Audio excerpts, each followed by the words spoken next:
noite a todos, que Jesus nos abençoe, nos dê sua paz, e que todos possamos nos tornar compreensíveis pelo tema que buscamos.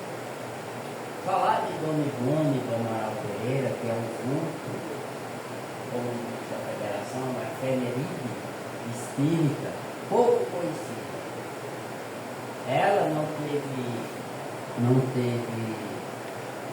a quantidade de livros psicografados como Chico, nem como Divaldo. Na sua lavra, porém, nós vamos encontrar 6 a 7 livros psicografados por ela. E alguns livros feitos do próprio punho dela, em que ela fazia alguns escritos nos jornais da época, né? E assinava com o pseudônimo de Frederico Francisco. E Dona Ivone é uma personalidade muito interessante, porque ela, desde a meninice, eclodia-se as faculdades mediúnicas dela.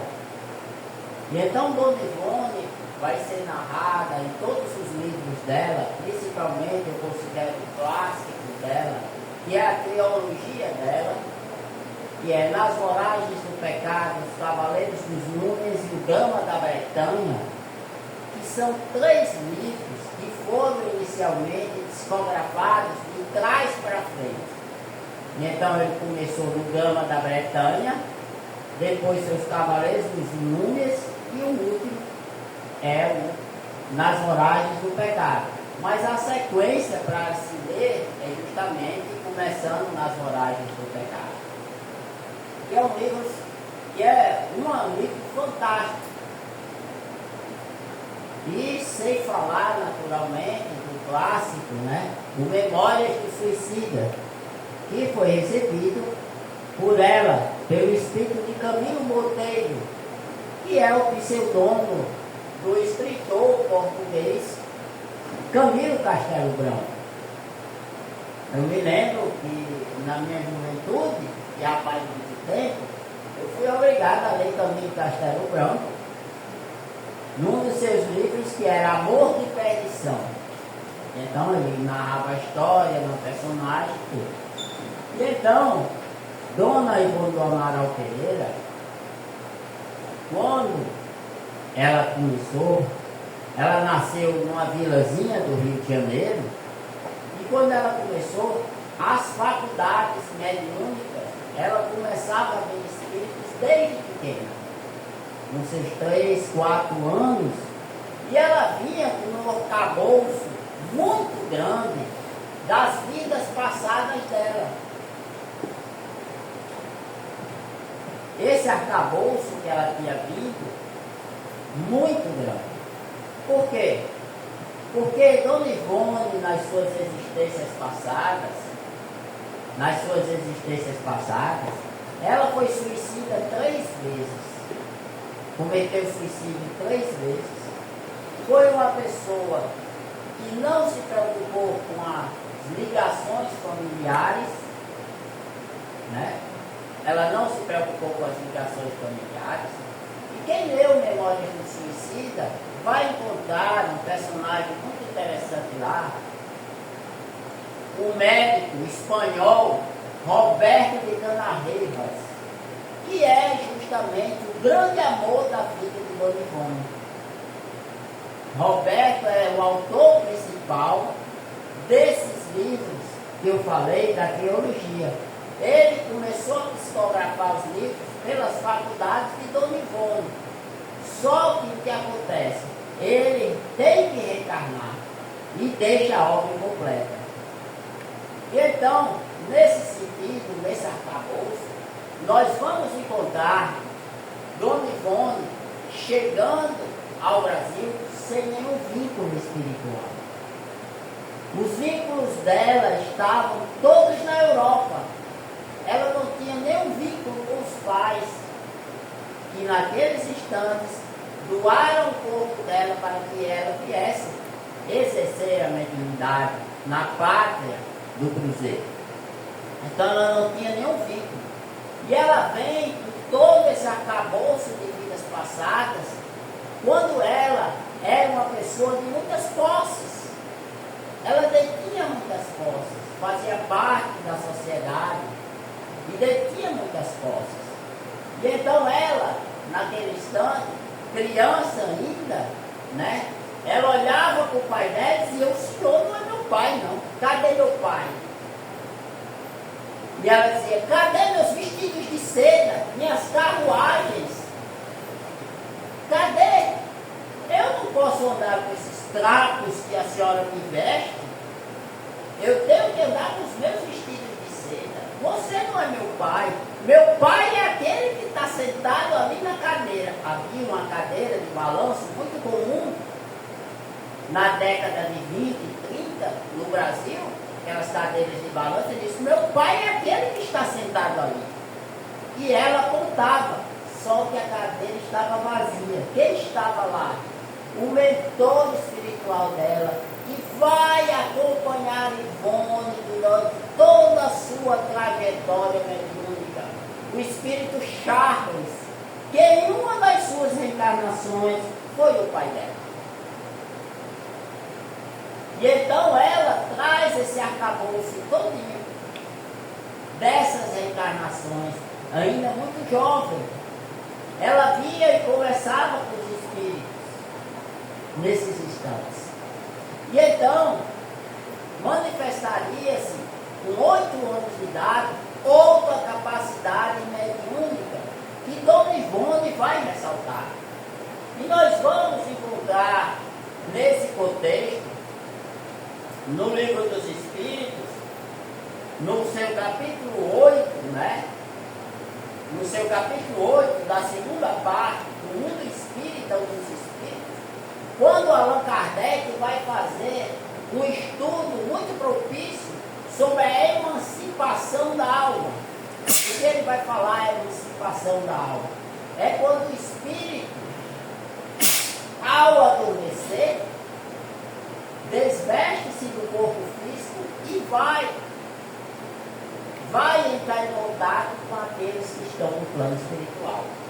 E então é muito interessante, porque Allan Kardec vai falar dos sonhos e dos sonhos, vai falar do sonambulismo, vai falar da catalepsia e das mortes aparentes. É um estudo que nós precisamos colocar e ver isso. E então, mas o que é que isso tem a ver com Dona Ivone? Porque Dona Ivone tinha essa faculdade muito facilmente. Ela largava o corpo físico e ia trabalhar junto com os espíritos. E ela tinha essa faculdade muito interessante. O que é que aconteceu? Quando ela tinha 8 anos, era a década de 30, de 40, as ciências não estavam tão desenvolvidas como na década de 40. Quando a pessoa morria, tinha qualquer acesso, o médico não se tinha estetoscópio nessa época. E então o que era? Era o ouvido debaixo do peito para ver se o coração ainda batia.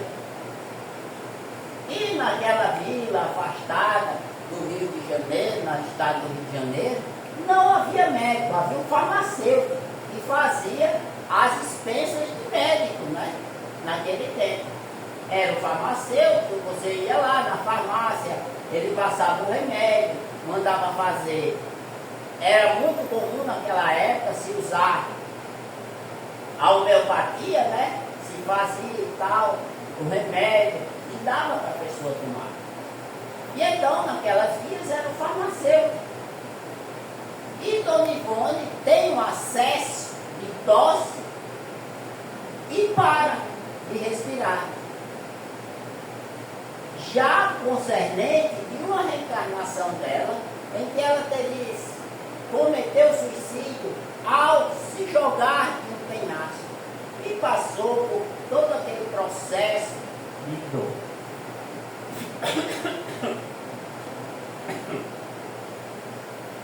E então, ela vai contar, ele vai contar, né, naqueles instantes, ela tem uma crise cataléptica.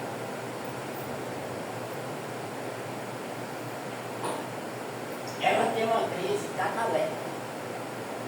E ela tem o surto, para de respirar, é chamado farmacêutico, e o farmacêutico atesta a morte.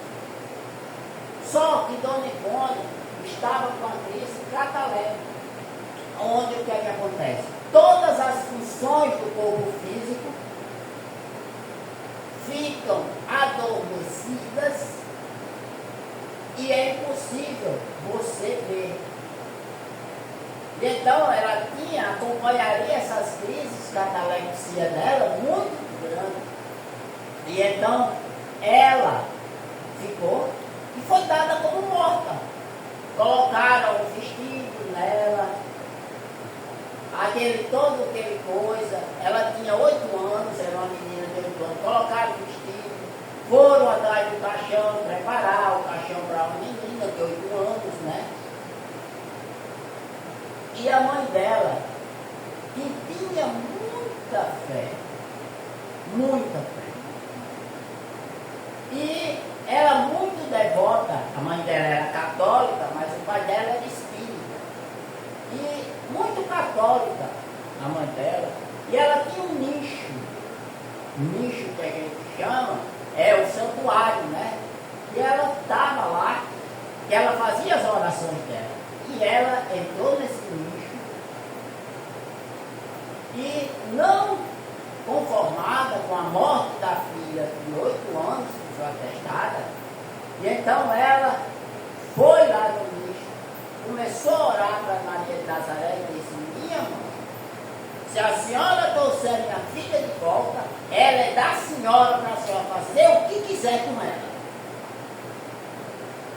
E após colocar isso, Dona Ivone volta da crise catalética. E ao ela voltar, né, mais tarde, muito mais tarde, ela dizia assim: mamãe, olha, eu tenho que resolver isso aqui. Ela disse: eu não tenho nada a ver com você, se pegue com Maria de Nazaré, eu te dei para ela naquele instante, se vire com ela. E era assim a mãe dela. E vai acompanhar todo esse processo mediúnico de Dona Ivone, através dos mentores espirituais. E Dona Ivone nunca teve casa, nunca teve uma família constituída, não pôde ter o regaço de uma moça da idade de casar e ter filhos e gerar uma vida. Nunca teve casa, porque ao morrerem os pais, ela vai morar com a irmã. Porque ela nunca valorizou a família, ela não se casaria também.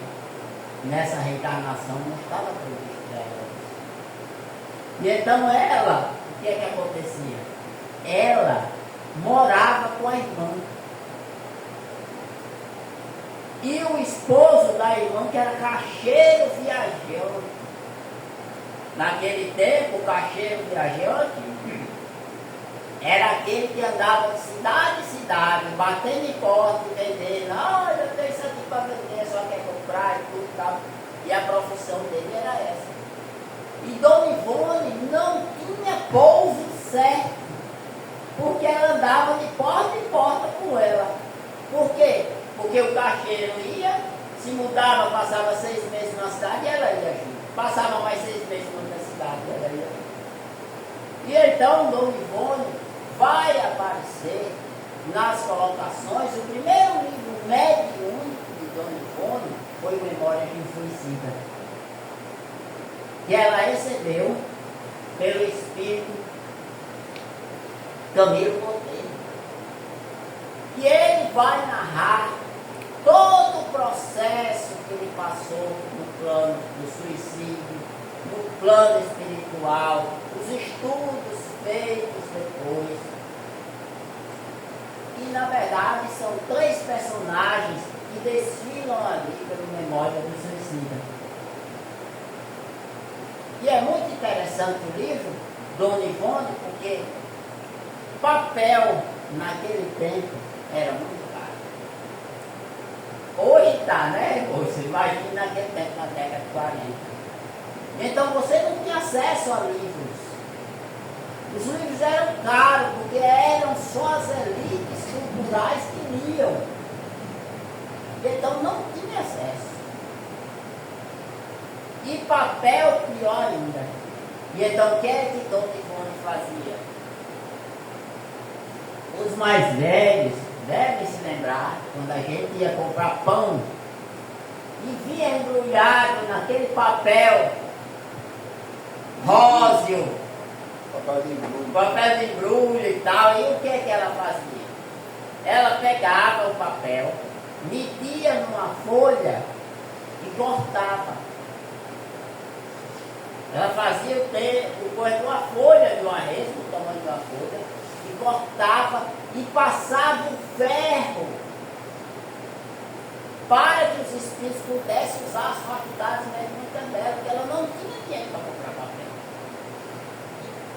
E então era muito difícil a situação do Dona Ivone, porque ela não tinha dinheiro para comprar papel, não tinha dinheiro para nada, e os espíritos usavam as faculdades dela para escrever. E o primeiro livro foi Memória de Suicida. O Emmanuel vai dizer para o Chico, dizendo o seguinte: Chico, 20 anos depois desse livro ser publicado, não vai aparecer um livro como Memória de Suicida. É uma obra de ouro, de peso. E nós vamos encontrar, e ela sai com um arcabouço do Memórias do Suicida e vai para a federação, a fim de publicarem. E naquele momento estava no ápice do Chico Xavier, e ela encontra o seu Manel de Quintão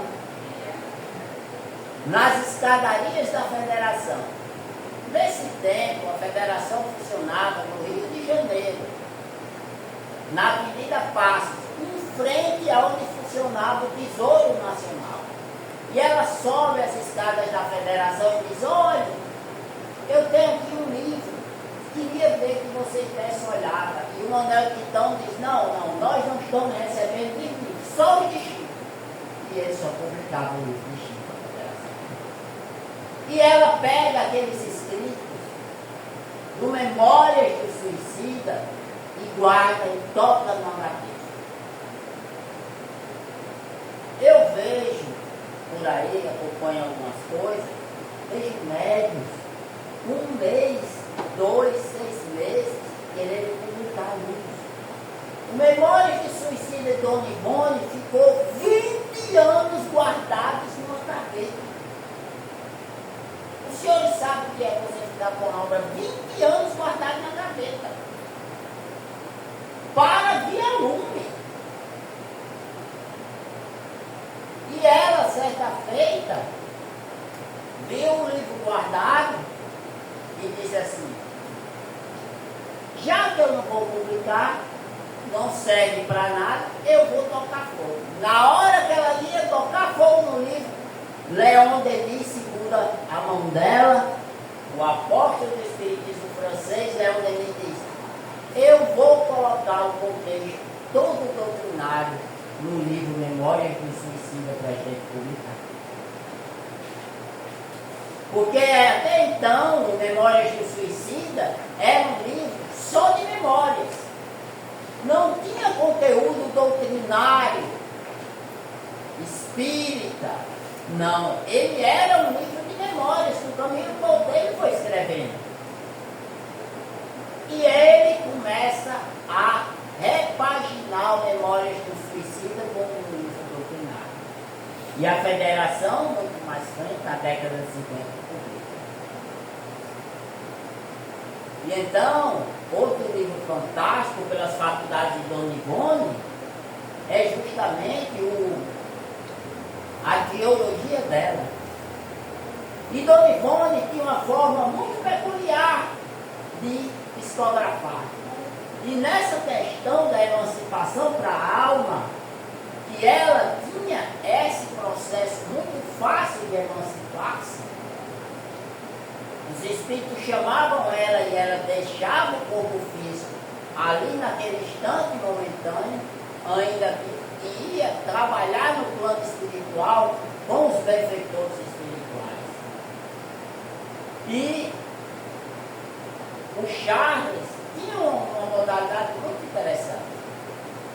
Quando ele vai psicografar o Nas Voragens do Pecado, ele diz: contar-te-ei uma história de uma alma que até hoje não conseguiu perdoar.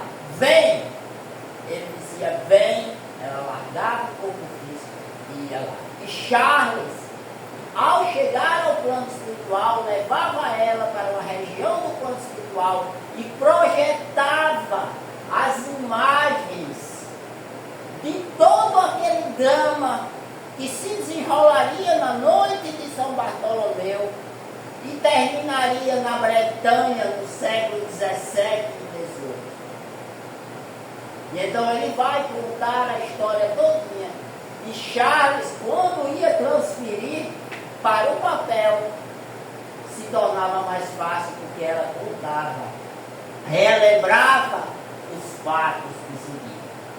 E então, é muito interessante essa faculdade de Dona Ivone, porque ela trazia todo esse gosto na psicografia. Um livro fantástico dela, que ela faz um estudo sobre a orientação de Bezerra de Menezes, é Recordações da Mediunidade, onde ela vai fazer um estudo aprofundado sobre a catalepsia, a letargia e as mortes aparentes. Um estudo embasado por Dr. Bezerra de Menezes. E mais na frente ela vai publicar um livro fantástico. Quando ela está no Rio de Janeiro, exercendo as funções do atendimento fraterno, e chega uma família com problemas.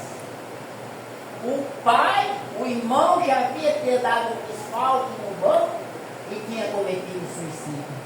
Então uma pessoa pede para colocar o nome, como a gente coloca aqui no Centro Espírita, nas vibrações, colocar o nome. E ela recebe uma orientação de Bezerra de Menezes. Porque quem auxiliava ela no receituário mediúnico era o Dr. Bezerra de Menezes. Eles tinham um vínculo muito forte. Muito forte.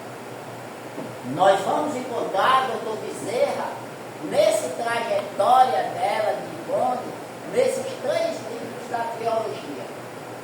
Nas Voragens do Pecado, o Dama do Cavaleiro dos Flores e o Dama da Bretanha. E então nós vamos encontrar toda essa situação dela. E ela fazendo o receituário mediúnico, vai mostrar.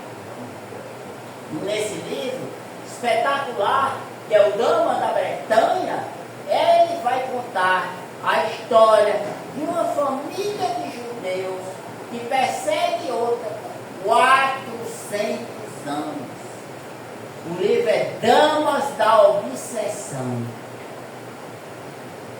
E então, nesse livro fantástico, uma situação que começa na Inquisição Espanhola e atravessa os anos de encarnação, vai desembocar no Brasil do Rio de Janeiro, na década de 40, quando Dona Ivone fazia esse ritual. E nós vamos encontrar isso. Todo esse processo dessa comunicação, dessa situação que vai estar lá, no Damas da Obsessão. Outro livro fantástico feito pela mediunidade dela é O Amor e Ódio, do espírito Charles. E muitas das situações que Dona Ivone passava em silêncio, sofrimentos que ela passava, a solidão, porque os senhores não viviam.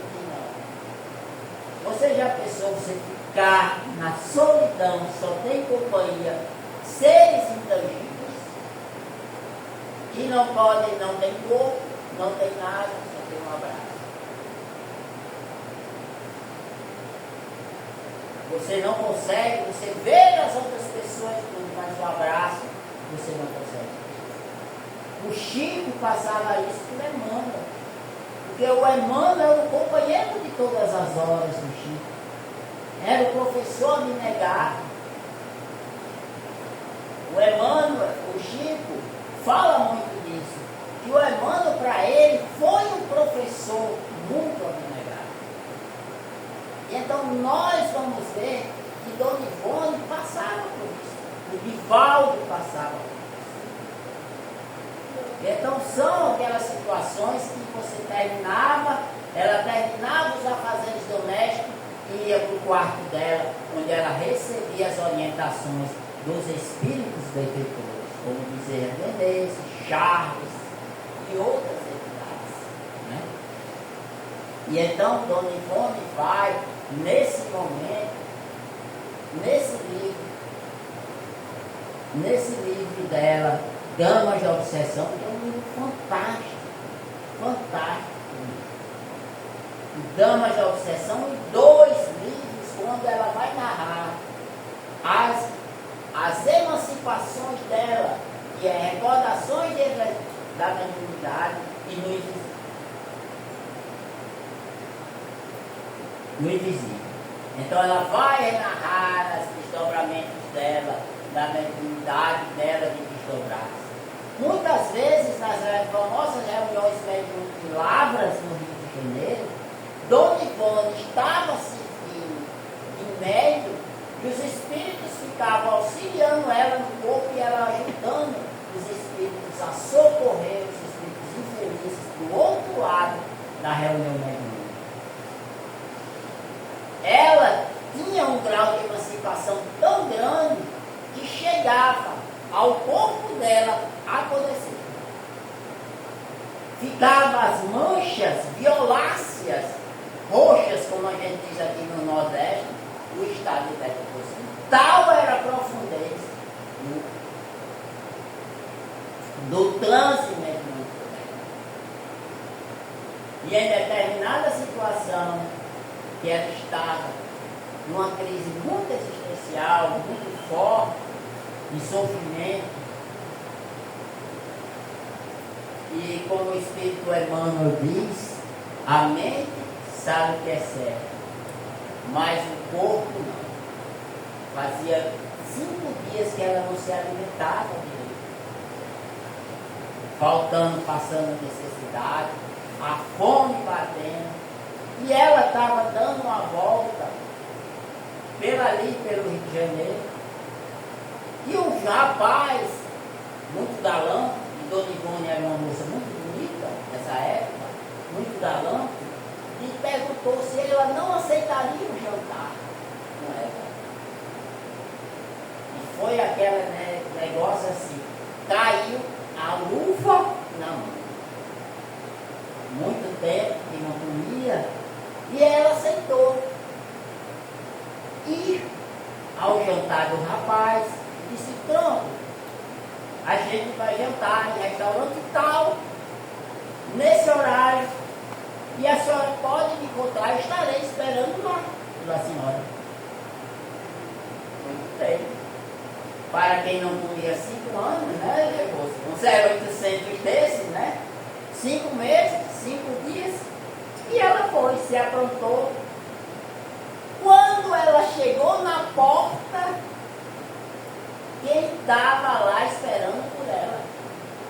Charles, o benfeitor espiritual dela, disse, Ivone, você sabe o que esse rapaz quer, não sabe como? Ele disse, mas Charles, faz 5 dias que eu não como. E ele disse assim para ela, é você entrando por essa porta e eu saindo pela outra. Não me procure mais. Ela entrou. Quando o rapaz se levantou, esse tempo havia o galanterismo, você se levantava, oferecia a cadeira, puxava a cadeira para a dama e ela se sentava para jantar.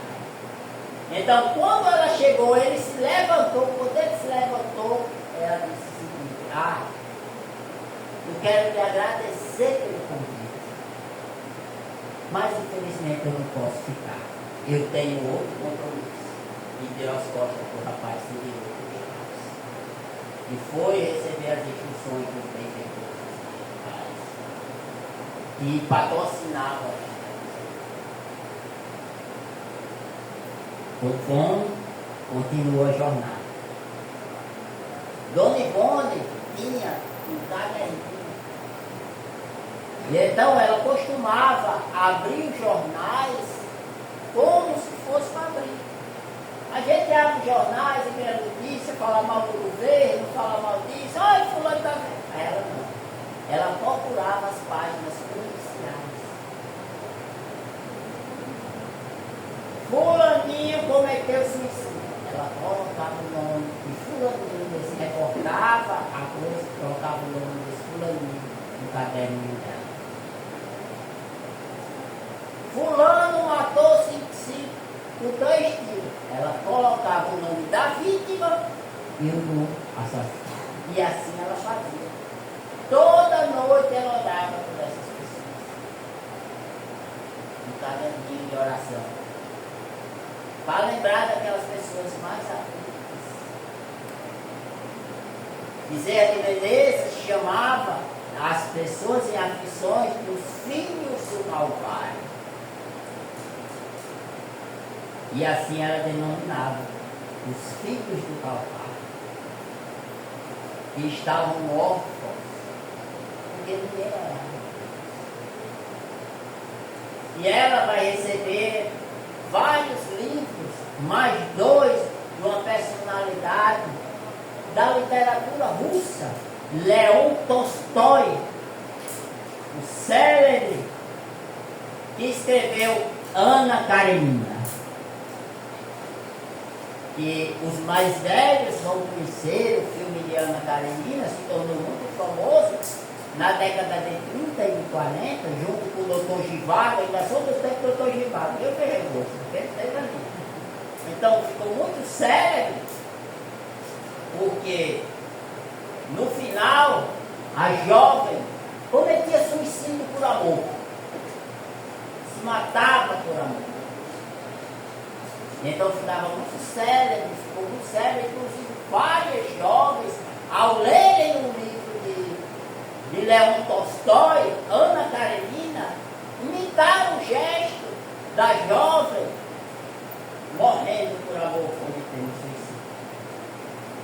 E então, o Leon Tolstói aparece para Dona Ivone e diz: eu quero escrever por seu intermédio alguma coisa do regionalismo russo.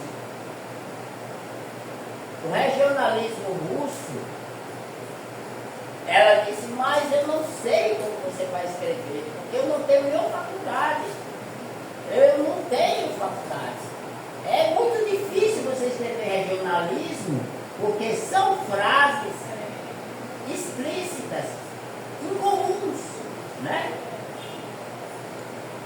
Incomuns. Aí ele disse, não, mas não tem problema não. Eu já pesquisei a sua mente e você teve uma reencarnação na Rússia. Vai servir. E ele escreve 2 livros, o Dona Ivone. Sublimação, que é uma ordem contra o suicídio. E ele vai fazer um aviso muito interessante aos escritores. Quando ele vai dizer, Leon Tolstói, no prefácio através de Dona Ivone, dizer a responsabilidade dos escritores que projetam a imagem nos seus leitores. E ele diz, há muito tempo que eu procurava um médico para me servir de intérprete, para que eu pudesse desfazer o que eu fiz com Ana Karenina. E então ele escreve esse conto, Sublimação, são vários contos alicerçados pela faculdade Dona Ivone. Né? E assim Dona Ivone prossegue na sua trajetória mediúnica. E muitas vezes ela é perseguida pelos espíritos que não desejam que o esclarecimento chegue às pessoas.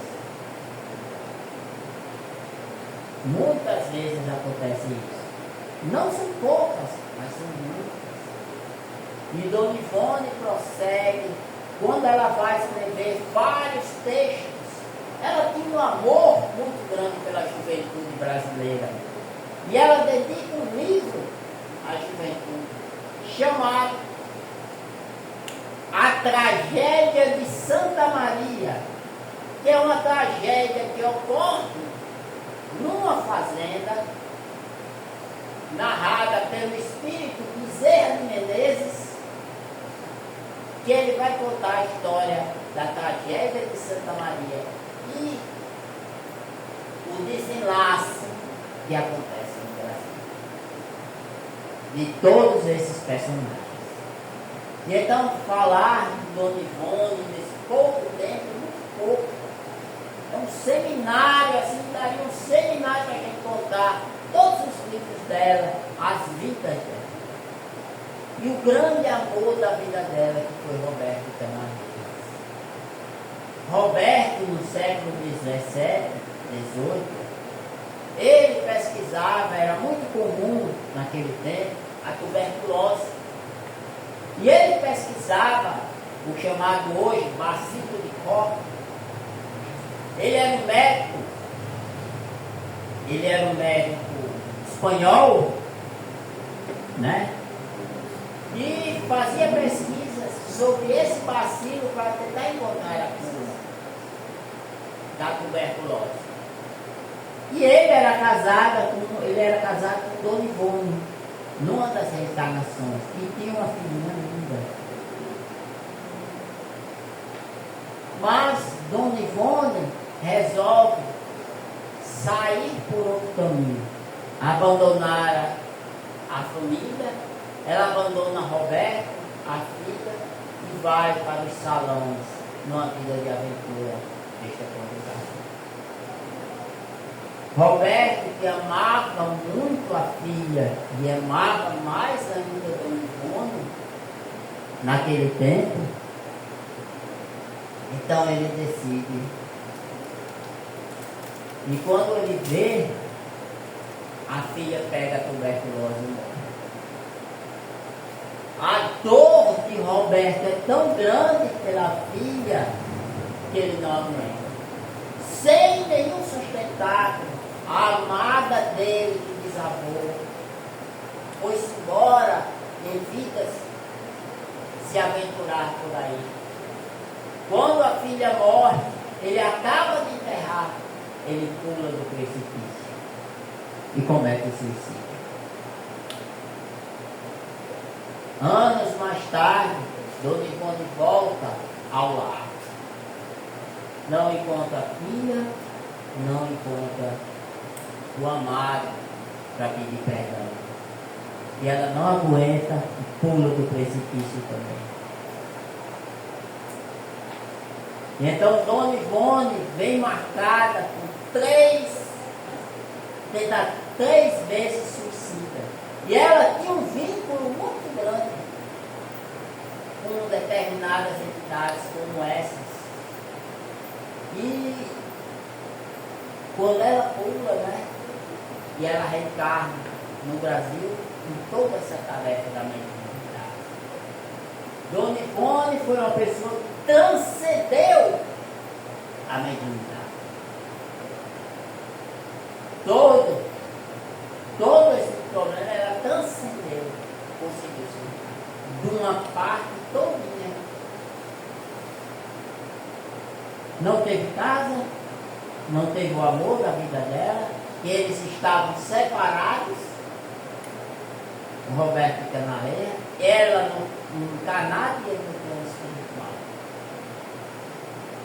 E então todo esse problema ela soube enfrentar decidida, confiante em Deus, confiante nos mentores espirituais que nos assessoram. Nós não somos diferentes. Nós não somos diferentes. Temos um amigo espiritual que nos assessorou. Temos um amigo espiritual que nos acompanha a jornada de fé. Temos esse amigo leal que nos auxilia a tomar as decisões. Muitas vezes nós vamos contra elas. Nós achamos que o melhor para nós é esse caminho que nós vamos seguir. E muitas vezes não é. Muitas vezes os nossos caminhos são eivados de dificuldades, eivados de lutas que temos que travar sozinhos. Temos que travar para aprendermos, muitas vezes, pela dor, o que nós não conseguimos aprender pela dor. Diz o Espírito Emmanuel, quando ele fala do esclarecimento espiritual, ele vai dizer: para acordar a gazela, basta os clarões da manhã. Para acordar as pedras é necessário escutar.